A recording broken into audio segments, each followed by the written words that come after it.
This evening, we begin tonight's recognitions with Hannah Watson, a student at Pleasure Ridge Park High School, and Michelle Kinney, a student at Fern Creek Traditional High School. Hannah was awarded second place honors, and Michelle was awarded first place honors and received the Best Overall Award in the Fleet Reserve Association Annual National Americanism Essay Contest. In recognition of Hannah and Michelle's outstanding accomplishments, each student will receive a cash award and a certificate of participation. Board Member Chuck Hadaway, please come forward to extend congratulations to Hannah. Joining in the recognition is her principal, David Johnson. Board Member Chris Brady, please come forward to extend congratulations to Michelle. Joining in the recognition is her principal, Dr. Houston Barber. Next, we are proud to recognize Susanna Martinez, a student at Seneca High School, for being selected as a 2013 Gates Millennium Scholar. In honor of her accomplishment, Susanna was awarded a Good Through Graduation Scholarship to attend a college or university of her choice and will be given the opportunity to participate in the Elite Gates Millennium Scholars Program. Board Member David Jones Jr., please come forward to extend congratulations to Susanna. Joining in the recognition is her principal, Michelle Dillard. We also have the honor of bestowing recognition upon Amina Shell, another outstanding student from Seneca High School, as a winner in the 2013 Kentucky National Letters About Literature Writing Contest. The contest is sponsored by the Center for the Book in the Library of Congress, and it challenges students to write a personal letter to a living or deceased author who has inspired them. Board Member David Jones Jr., please extend congratulations to Amina. Joining in the recognition is her principal, Michelle Dillard. Again, it is our honor to recognize the Fern Creek Traditional High School Female and Male Marine Corps Junior Reserves Officer Training Course for winning first and third place at the 2013 National High School Drill Team Championship. The Lady Leathernecks also won first place honors in the Color Guard and the Exhibition Platoon competitions. The Fern Creek Traditional High School Male Junior ROTC team also won second place honor in Exhibition Platoon and won third place honors in the Inspection Platoon category. Board Member Chris Brady, please congratulate the Fern Creek Female and Male Junior ROTC programs. Joining in the recognition is their principal, Dr. Houston Barber, and their drill instructors. Central High School Magnet Career Academy's girls track team for winning the Kentucky High School Athletic Association State Girls Track and Field Championship. Board Chairperson Diane Porter, please come forward to congratulate the Central Girls Track team. Joining in the recognition is their principal, Dr. Dan Withers, and Coach Marlon Miller. Finally, we have the privilege of recognizing and receiving a student demonstration from the JCPS Student Advisory Council. In 2012, Superintendent Donna Hargens created the Student Advisory Council composed of students from the district's various high schools. The purpose of the group is to provide the superintendent and her senior staff with feedback on ways the district can improve students' overall experience. Members of the JCPS Student Advisory Council are recommended by administrators at their school. Tonight, council members will provide recommendations on what the Jefferson County Board of Education should consider when designing the district's next magnet school. My name is Jamisha Ricketts. I am a senior at Western High School, and I will be attending the University of Kentucky in the fall. We are the 2012-2013 Superintendent Student Advisory Council. We are here to discuss our ideas about the District of Innovation application. My name is Shalante Branham. I'm a sophomore at Central High School, 2015. When we came with the subject of how students and staff would be selected, for students, we said that selective interview process was mandatory because if you looked at the interview, instead of on paper, you could tell if somebody had the drive, the passion, and the motivation to go excel in college.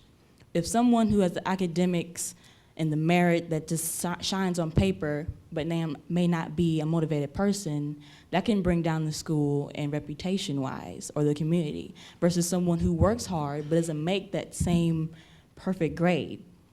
And with that would create diversity, because with a mix of students, you'll be able to be exposed to different ideals, different cultures and religions, actually preparing you for the real life, because in the real world, nobody's the same. There's no selective community that you can just sit there and say, okay, this is just me.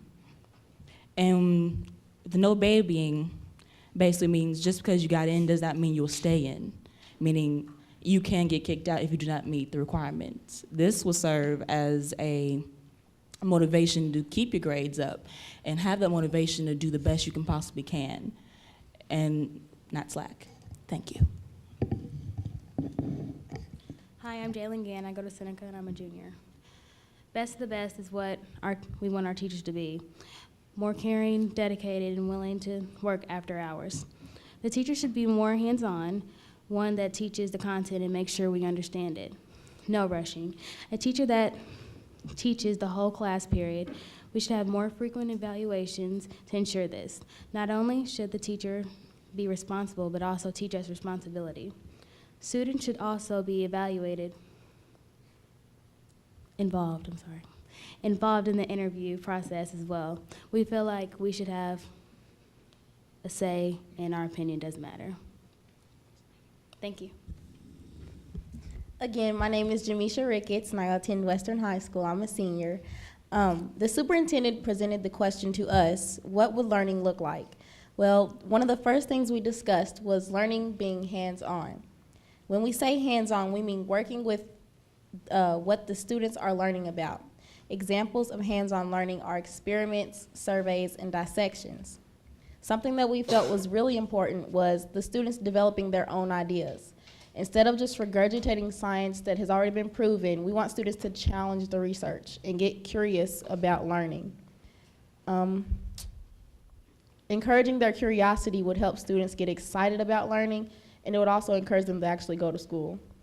Hands-on activities would also focus on developing practical skills, such as public speaking, which are crucial to preparing students for college, as well as life after JCPS. Thank you. Hello, I'm Brittany Dean, a senior at the Brown School, and I'll be attending Lindsey Wilson College in the fall. Learning should be presented in a manner that meets the needs of the individual students. We should have challenging content presented in a student-focused atmosphere. The content needs to be presented in various ways accommodating every student's needs. The lessons should be focused on real-world issues. We should base assignments off of things we are doing in class. If we learn something or read a book about something, our projects and assignments should be associated with this. Learning should be based on the student's needs. Thank you. All right, Micah Sweet, Fur Creek Traditional High School. I'm a senior, and I plan to attend the University of Louisville in the fall. All right, so it's pretty simple. We want smaller classes. This is going to lead to individualized attention. It's also going to create a less stressful environment for both the student and the teacher. This will allow us to focus on the student's strengths and weaknesses, which will develop over time.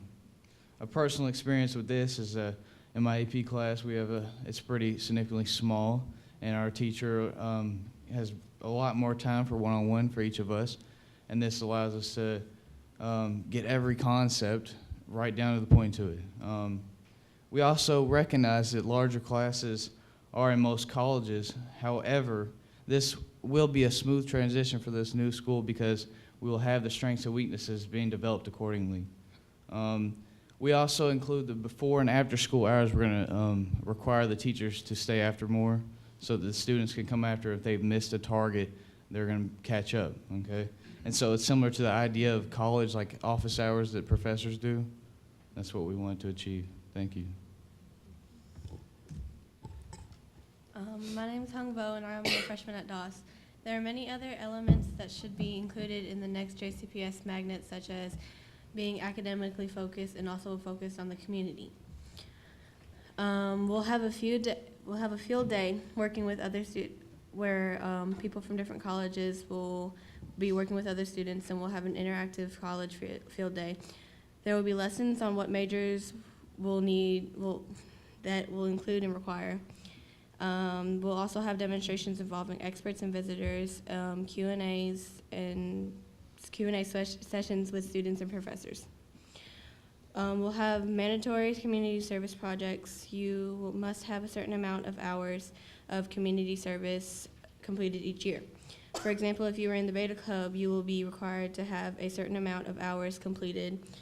Those who are not in Beta Club will still be required to have hours completed, just a smaller amount. My name is Erin Coffey, and I am currently a junior at Eastern High School. And we thought it would be a great idea to have experiences for the students to get to know each other better instead of just focusing on your class. Like freshmen can get involved with seniors and vice versa, to where everyone gets to know and learn from each other. And we would also like to have activities that they participate in together to get to know each other better. And we would also like to emphasize college prep a lot, because we feel like some kids aren't prepared when it comes time to take their ACTs. And we would like to require mandatory testing beginning the first day of your freshman year, so that you can build up necessary strategies throughout the years and then be prepared your junior year. And we would like to include classes that offer these strategies so that kids have an opportunity to take them and aren't required to participate in these classes in their class, so it doesn't take away from like the core content. We would like to have it after school so they can use that time.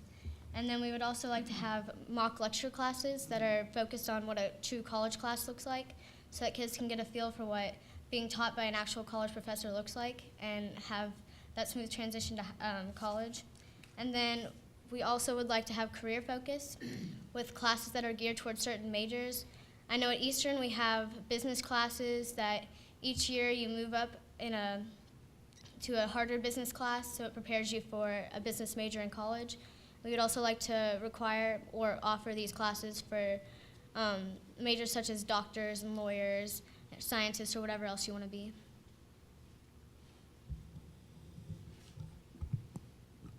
Hello, my name is Tabitha Parker. I attend Valley High School and I'm in 10th grade. One of the ideas we came up with is to allow leaders in the community who are related to the majoring field that you desire to come visit or build a relationship with students and help properly pursue it. So say if you were in the medical program, you would have a local doctor come in and speak to you like once or twice a month, and over time they'll build a relationship with you and help you prepare to go into your field that you want to go to. Another idea was to visit a business or public attraction and have an expert privately discuss with a group of people with similar interests about the job and what it's like firsthand. Or you could go and shadow someone that actually is in the career for a day and see what it's like and ask questions, and you'll get answers firsthand. Thank you. This concludes our presentation.